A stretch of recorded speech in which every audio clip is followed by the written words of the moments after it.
مہمان آ رہا ہے نا، سبحان اللہ مہمان. اچھا ایک میں بات آپ کو سنانے لگا ہوں. امام غزالی رحمۃ اللہ علیہ فرماتے ہیں اگر تیرے گھر سے مہمان ایک لقمہ کھا کے گیا تو اللہ 111 گنا برکت عطا فرمائے گا. اے ان صاحب نہ کرنا پیا جب موبائل کٹ کے گھر جا کے کرے جی کنے بندے نے ایک لقمہ کھایا تو کتنا گنا ملے گا؟ سارے بولیے. بیٹی آ گئی، اس نے بھائی کو فون کیا، کہتی ہے بھائی جان بچے کہتے ہیں ماموں کے گھر جا کے رہنا چھٹیاں ہیں. تو ماموں کہتا ہے میں نے تو گھر مستری لگائے ہوئے ہیں، تو میں نے تو کل ٹھیکہ کر لیا، تو نہ آنا میری بہن، میں نا خود تجھے لے آؤں گا، 2-4 دن ٹھہر جا. بیچاری نے 2-4 دن انتظار کر کے پھر فون کیا، بہن ہے نا دل کرتا ہے پتراں لئی تیاں لئی پردیس دے بابل تے پتراں لئی جاگیراں، چپ رہنا منہ کچھ بھی نہ کہنا ہے تیاں دیاں تقدیراں. میرا دل کرتا ہے کہ میں اپنے باپ کا آنگن پھر سے دیکھوں، وہ جس گلی میں میں کھیلا کرتی تھی اور جس درخت کے اوپر پینگ ڈال کے میں جھولے لیا کرتی تھی. میرا اماں کے گھر رہنے کو دل کرتا ہے، میں آنا چاہتی ہوں. تو بھائی کہتا ہے میں نے تو مستری لگا لیے، تو نہ آنا.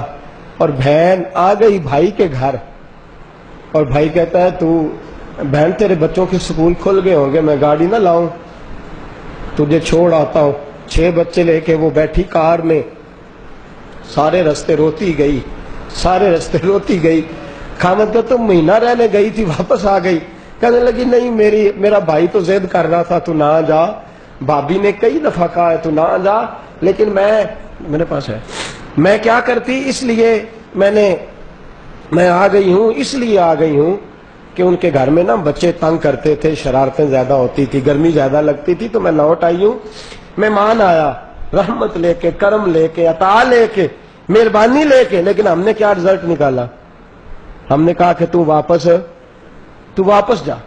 تو عزیز دوستو اس قدر تکلیف کا عالم ہے، اس قدر درد کی بات ہے، اس قدر دکھڑے کی بات ہے، اس قدر زیادتی. اور بھابھی بھی سوچے کہ اگر وہ آج اس گھر کی ملکہ نہیں تو کبھی اس گھر کی آنگن کی وہی شہزادی ہوتی تھی.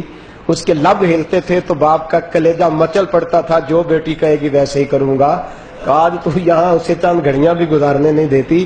دوستو یاد رکھیں، اور وہی بھابھی جب اپنے میں کے جائے گی تو اگر یہاں اچھا سلوک کرے گی تو وہاں اس کے ساتھ بھی اچھا سلوک ہوگا. تو جو مسافر آئے، جو تیرے گھر 4 دن رہنے آئے، جو تیرے گھر وقت گزارنے آئے، جو تیرے گھر میں ٹھہرنے آئے، شکر کر خدا کا کہ تیرے گھر کوئی آیا ہے. شکر کر اللہ کا کوئی مہمان بن کے تیرے گھر آیا تو صحیح.